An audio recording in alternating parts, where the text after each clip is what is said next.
বিজেপিয়ে মিত্ৰজোঁটৰ সৈতে ৫টা সমষ্টিত প্ৰাৰ্থী প্ৰক্ষেপ কৰিছে আৰু ৫টা সমষ্টিতে ভাৰতীয় জনতা পাৰ্টীৰ মিত্ৰজোঁটে এইবাৰ ৰাইজৰ আশীৰ্বাদত ৰাইজৰ সমৰ্থনত জয়যুক্ত হৈ আহিব।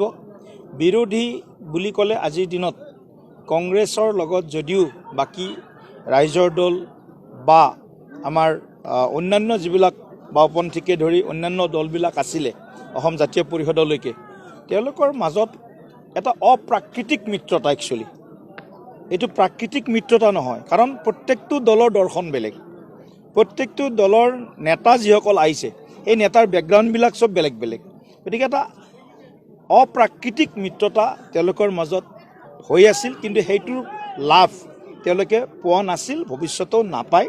আৰু এই নিৰ্বাচনতো আকৌ প্ৰমাণ হ'ব যে ভাৰতীয় জনতা পাৰ্টী মিত্ৰজোঁট অসম আৰু আমাৰ এই অঞ্চলৰ বা যিকেইটা সমষ্টিত 5টা সমষ্টিত নিৰ্বাচন হ'ব, আটাইকেইটা সমষ্টিত বিকাশৰ যিটো ৰাজনীতি, নৰেন্দ্ৰ মোদী ডাঙৰীয়াৰ সবকা সাথ সবকা বিকাশ, হিমন্ত বিশ্ব শৰ্মা ডাঙৰীয়াৰ খিলঞ্জীয়াসকলৰ কাৰণে কৰা কামৰ দাম আকৌ দিবৰ কাৰণে 5টা সমষ্টিৰ ৰাইজ সাজু হৈছে। গতিকে মই ভাবোঁ বিৰোধী ঐক্য ইয়াত কোনো গুৰুত্বই নাই, বিৰোধী ঐক্যৰ কোনো গুৰুত্ব নাইকিয়া হৈ গৈছে আৰু কংগ্ৰেছ দলটো লাহে লাহে কিছু নিৰ্দিষ্ট জনগোষ্ঠীৰ এটা দললৈ ৰূপান্তৰ হৈছে। গতিকে কংগ্ৰেছ দলটোৰ পৰা অসমৰ খিলঞ্জীয়া জনগণ কেতিয়াও উপকৃত হোৱা নাছিল, ভৱিষ্যতেও উপকৃত নহয়। গতিকে কংগ্ৰেছ দলৰ যিহেতু আমি যদি এটা সমষ্টিৰ কথাই চাওঁ, চামগুৰি সমষ্টিৰ কথা যদি চাওঁ, চামগুৰি সমষ্টিত যিটো মাফিয়াৰাজ চলাই আছিলে ৰকিবুল হুছেইন ডাঙৰীয়াই, যিটো মাফিয়াৰাজৰ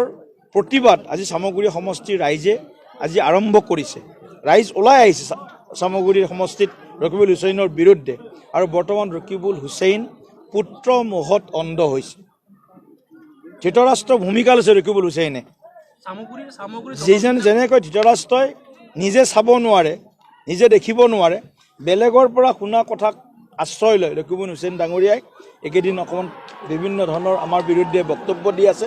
গতিকে এই পুত্ৰমোহত অন্ধ হোৱা ৰকিবুল হুছেইন ডাঙৰীয়াক নিশ্চয় চামগুৰিৰ ৰাইজে তেওঁ যোৱা প্ৰায় 15-20 বছৰে সেই সমষ্টিত যি গুণ্ডাৰাজ, অপশাসন, ভ্ৰষ্টাচাৰ চলাইছে তাৰ প্ৰত্যুত্তৰ দিবৰ কাৰণে চামগুৰিবাসী সাজু হৈছে। অসম সমৃদ্ধ মৰ্চাৰ নতুন সভাপতি হৈছে আপোনাৰ অজিত ভূঞা, সাংসদ অজিত ভূঞা হৈছে আৰু সম্পাদক লুৰিণজ্যোতি গগৈ, কি ক'ব এই মুহূৰ্তত? চাওক, দুইজনকে শুভেচ্ছা দিছোঁ, কিন্তু মই লুৰিণজ্যোতি গগৈ ডাঙৰীয়া, অখিল গগৈ ডাঙৰীয়া, অজিত ভূঞা ডাঙৰীয়া তেওঁলোকক সঁচাকৈ একলগ হ'বৰ কাৰণে মই আজি আহ্বান জনাইছোঁ। যদি তেওঁলোকে সঁচাকৈ একলগ হয় অলপ হ'লেও 2-4টা বিষয়ত তেওঁলোকে অসমখনৰ কিছু কথা চিন্তা কৰিব পাৰিব, নহ'লে গলৰ শিৰা ফুলাই কেৱল আঞ্চলিকতাবাদ, কেৱল বিজেপিৰ বিৰোধ কৰি অসমত তেওঁলোকে তিষ্ঠিব নোৱাৰে।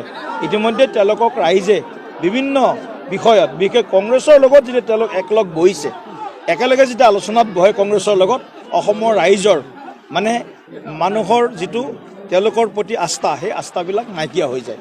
গতিকে মই ভাবোঁ যে লুৰিণজ্যোতি গগৈ বা ভূঞা ডাঙৰীয়া বা অখিল গগৈ ডাঙৰীয়া তেওঁলোকে যদি সঁচাকৈ অসমখনক ভাল পায়, পজিটিভ পলিটিক্স কৰক, গঠনমূলক ৰাজনীতি কৰক আৰু অসমৰ স্বাৰ্থৰ হকে তেওঁলোকে ভালকৈ কাম কৰক, তেতিয়াহ'লে আমিও আগন্তুক দিনত আমি এটা ভাল বিৰোধী পাম বুলি আমি আশা কৰিব পাৰোঁ।